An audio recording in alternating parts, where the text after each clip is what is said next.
Anyone who is dealing with a constant feeling of emptiness, or almost like you've lost yourself and you're sort of like a shell, and you're just sort of echoes from what you were. I think what helps a lot is one, which is really hard, and it's surprising because it's just sitting alone. It's just being with yourself and finding who you are, not just on a deep level, but on a microscopic level. I think if you had an answer in your head that you wanted to know about yourself, sit with it. And I guarantee you, if you sit long enough, which isn't like something like hours or anything that's crazy, but you will find an answer. Another thing that sort of helps is that you have to keep reigniting yourself. I think everyone doesn't have that skill, basically, to re-inspire, re-motivate, restart, because sometimes you have to restart. So that's another thing that's helpful. What else? I guess just enjoying the small things, or learning how to actually enjoy something your way. And that leads with perception and how to deal with that, how to train that, how to be in that. Perception isn't like you're born, it's made. It's made how you react toward things, and even like feelings that are, I don't know, I guess abnormal, or some people would think that those feelings aren't natural. They can be. You being very extremely happy after like a fantastic dream, or ecstatic over just a weird sort of emotion, or to be inspired, it's usually with new opportunities, or sort of like the waiting part before you find it out. You can have that and be in it constantly, but it has to be trained and solidified. It has to be constant. It has to be sort of there when you're mad, you're happy, you're sad. And what you got to do is you got to find out how to make the bridge over to that. It's not just a leap. It's taking steps to, maybe you're like very mad, very sad. You're sort of stuck in the old emotions. You have to learn how to take the steps to push yourself, even when you don't want to, into these feelings that you want to feel. It doesn't mean that if you want to be excited and you're mad, that you should just be excited, because that's not how emotions are supposed to work. You start by just reacting, and make your negative reactions less negative, which that can be looked at, and well, look at it yourself. If you have a inner dialogue that's sort of negative, or sort of not your friend, that's something, right? And it usually comes from, or stems from, childhood issues, childhood problems, and things that haven't been looked at or checked out.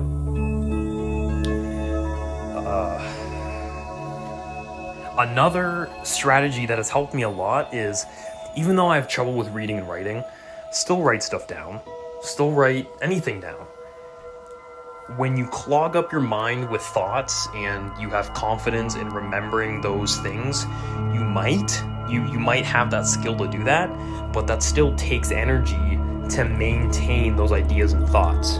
What you should do instead is write it down and just have the one thought to look at all the other ones. It's so much easier, and it takes unnecessary strain and anxiety away.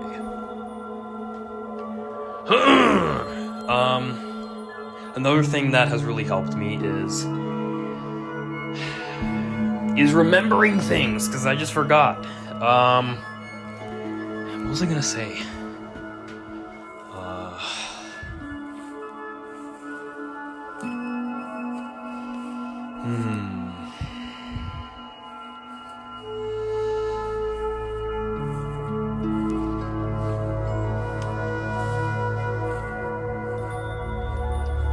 I'm not sure, maybe that'll pop in, but I'll just tell you about another strategy. It's to learn to be in the moment, and what that is I think for me it's just two things, which is you are dealing, or you have dealt with, a happy strain, which that's what I call it. It's sort of like a strain or a skill or something that you do or work on for your future self, and it's happy because you know that that's what it's doing. You know that you're learning a little bit more every single day. You know, you're going through that whole process. Doesn't mean you're happy all the time, but that's like the majority. It's kind of like, oh, you know, I eat to have energy. You can eat like very delicious dishes, but sometimes you can just eat bad food. Anyway, what was I saying? Man. What else? I guess just sort of know that your perception, you can change that. Your perception, you can train it, and you can turn it into something that you love. Okay, I remember. Something that made me feel good in general is knowing that how you see the world, and again, my favorite word, your perception, you can allow people in it, and you can not allow people in it. You have full control over that. You have full control of seeing the world and being in the world your own way. And even if someone is even in the same room as you, you still have that control to not let them in your perception, not show them the way that you look at life. Because people who don't respect that will consciously or unconsciously taint it.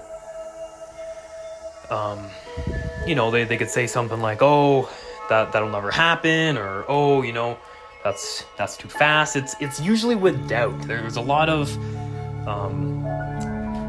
doubt, and like, especially if the person failed at it, then they'll basically tell you like, hey, I did it, I failed at it, therefore you're gonna fail at it. That's not true. And it's annoying when you hear that from people that are supposed to inspire you, people that are supposed to lead you and guide you and show you that there's more to life than just you know, being a part of this whole machine. Yeah. Something that is a bit more abstract that I've thought about, and the more that I think about it, I'm not fully, like, I don't think it's fully true, but I'm kind of starting to think it is, which is, you have to meet people and you have to talk to people, even strangers, to understand humanity as, not a whole, but humanity as a group. And I think the reason why that's helpful is because you're almost going back to your, I don't know, caveman days and checking the tribe.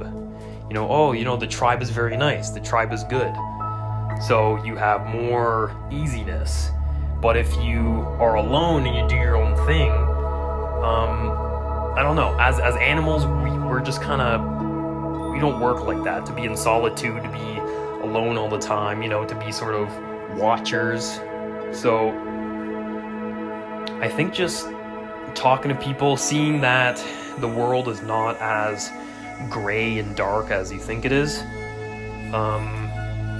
and that could be because we're just designed for survival, right? So our baseline to go back to is just to deal with danger.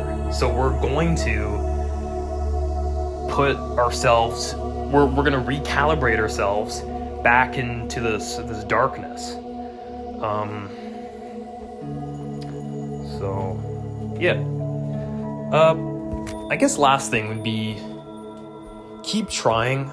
Every guru, every method, everything, you have to try, and things won't work. So you just have to keep trying. Even this, the stuff that I say might not work for you, but there are things that will work.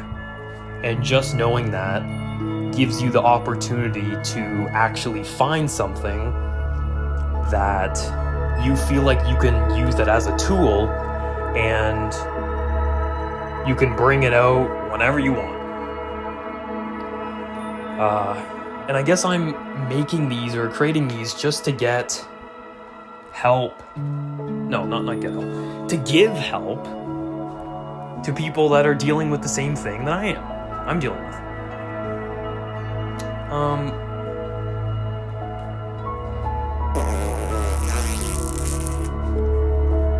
Anyway, so yeah, come back for next one.